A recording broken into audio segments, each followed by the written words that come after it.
যশোরে ঈদ উল ফিতরের নামাজ আদায়ের জন্য কেন্দ্রীয় ঈদগাহের সংস্কারের কাজ শেষের দিকে। যশোর কেন্দ্রীয় ঈদগাহসহ জেলার ৮টি উপজেলার ৯৩টি ইউনিয়নে প্রতি বছরের মতো এবছরও প্রায় ৬,৫০০ মসজিদ ও ঈদগাহে ঈদের নামাজ অনুষ্ঠিত হবে।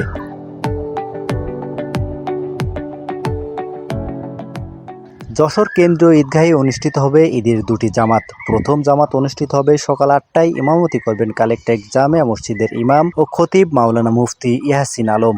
একই স্থানে সকাল ৯টায় আরও একটি ঈদের জামাত অনুষ্ঠিত হবে। এ জামাতে ইমামতি করবেন জসকোট জামে মসজিদের ইমাম ও খতিব মাওলানা মুফতি ইলিয়াস।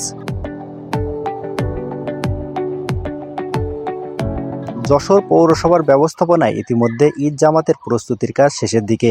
এবার ১৫,০০০-এর বেশি মুসল্লি একসাথে নামাজ আদায়ের জন্য প্রস্তুত করা হয়েছে বলে জানিয়েছে যশোর পৌরসভা।